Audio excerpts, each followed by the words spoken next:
This movie is also really bad. Welcome back to the Star Wars Retrospective. In the last episode, we talked about the Phantom Menace, and I got pretty heated about it. Well, most people say that the prequels are fine, and this one has a fresh tomato on Rotten Tomatoes, so maybe this movie will be good. I don't like sand. Oh. Star Wars Episode 2 Attack of the Clones is a film that has received mixed reviews since its release in 2002. However, there are numerous reasons why this movie can be considered an awful film. From the weak script to the bland characters, this movie fails to deliver on many levels. The script is poorly crafted, and it's one of the most significant problems with Attack of the Clones. It's poorly crafted, but it's also wooden dialogue that sounds robotic and lacks emotional depth. The romance between Anakin Skywalker and Padme Amidala feels forced and unrealistic, with little chemistry between the actors. The plotline also suffers from inconsistency and plot holes, making it difficult to follow. The acting is another issue with the film. While some of the actors, such as Ewan McGregor and Ian McDiarmid, deliver solid performances, others fall flat. Hayden Christensen's performance as Anakin Skywalker is stilted and lacks depth to make the character compelling, which isn't true for the next movie, but, still. Similarly, Natalie Portman's performance as Padme is frankly unremarkable and fails to bring any emotional resonance to the role. The special effects in Attack of the Clones are fine, but they cannot make up for the film's other shortcomings. The action sequences are bloated and lack tension, with the use of computer-generated imagery feeling excessive and uninspired. The film also suffers from pacing issues, with long stretches of exposition that slow the story down to a crawl. Another problem with the movie is the treatment of the Star Wars universe. The prequels in general have been criticized for being overly reliant on nostalgia and not introducing enough new elements to the series, but Attack of the Clones is no exception, with the inclusion of familiar characters and locations feeling like fan service rather than organic storytelling. The movie fails to expand the Star Wars universe in any meaningful way, and instead feels like a retread of what has come before. Attack of the Clones is a disappointing film that fails to live up to the standards set by its predecessors. From the weak script to the bland characters, there are numerous reasons why this movie can be considered an awful film. While it has some redeeming qualities, they are not enough to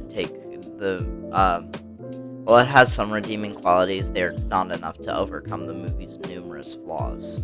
If you're a Star Wars fan, you better skip off and revisit the original trilogy instead. Another big issue with Attack of the Clones is the portrayal of Anakin Skywalker, the central character to the prequel trilogy. Instead of the charismatic and likable hero that audience expects, Anakin comes across as moody, angsty, and even creepy at times. His behavior towards Padme is often inappropriate and disturbing, making it difficult to root for him as a protagonist. Additionally, his fall to the dark side feels rushed and forced, with little development or explanation for his descent into evil. Again, it's not entirely in this film, and it bleeds into the next film, and the whole fall to the dark side part is in the next film, and I think it works pretty well there. The film also suffers from poor direction, with George Lucas failing to capture the magic of the original trilogy. The film feels overly polished and sterile, lacking the gritty realism and lived-in feel of the original Star Wars films. The directorial choices are often questionable, such as the decision to make green screens extensively used, resulting in scenes that feel artificial and disconnected from reality. Furthermore, the movie fails to deliver on its promise of showcasing the titular Attack of the Clones. The climactic battle is poorly choreographed, lacking the epic scale and excitement that audiences come to expect from Star Wars films. The clone troopers themselves are bland and interchangeable, get it, making it difficult to care about their plight. One of the most significant problems with the film's writing is the wooden and stilted dialogue, as I previously mentioned. Characters often speak in cliches or overly, tough language to understand, making it difficult for the audiences to connect with them emotionally or intellectually.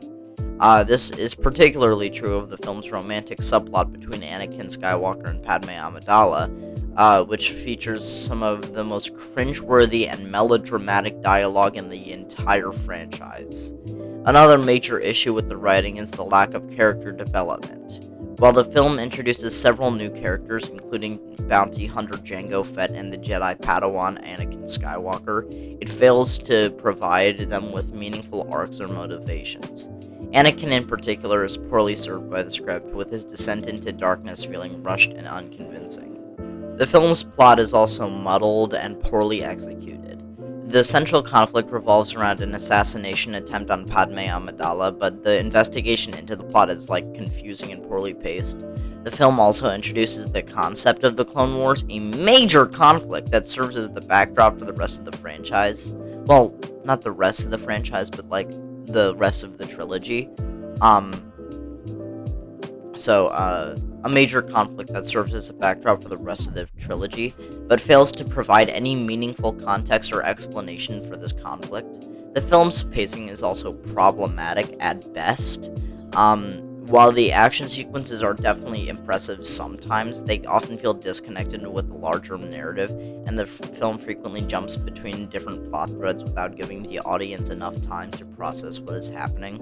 This makes the film feel disjointed and unsatisfying, with the various storylines failing to come together in a satisfying way. Attack of the Clones is a prime example of how poor writing can sink a film, even one of massive budget and talented cast and crew. The film's dialogue, lack of character development, muddled plot, and poor pacing all contribute to a film that fails to engage the audience on an emotional or intellectual level. While the film has some impressive visual effects and action sequence, it's just not enough to save it from being one of the weakest entries in the entire Star Wars franchise. But this film brings me to a larger issue that I have with the prequel films. They become overrated. You see, everyone hates the prequels, and then the sequels came out, and now the prequels are redeemed, which, no. In recent years, there has been a resurgence in the popularity of the Star Wars prequels, with some fans and critics arguing that the films are unfairly maligned and deserving of more praise. However, while there may be some merit to certain elements of the prequels, such as their visual effects or world building, the newfound love for these films is largely unwarranted. In reality, the prequels remain as flawed and poorly executed as they were when they were originally released.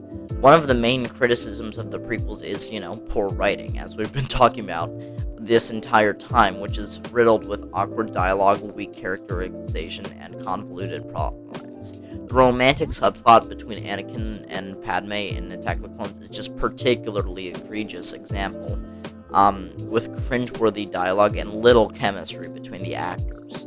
The films also failed to provide meaningful character arcs or motivations, with the characters like Qui-Gon Jinn or Count Dooku feeling underdeveloped or even irrelevant to the larger story. Another issue with the prequels is the over-reliance on CGI at the expense of practical effects on sets. While the prequels do feature impressive visual effects, they also feel overly artificial and detached from the real world.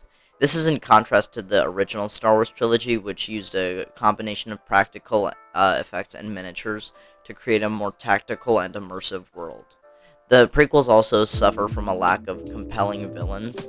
While Darth Maul is memorable from the last one, other villains like Count Dooku or General Grievous, which are again kinda in the next movie, but sometimes in this movie feel underwhelming and one-dimensional.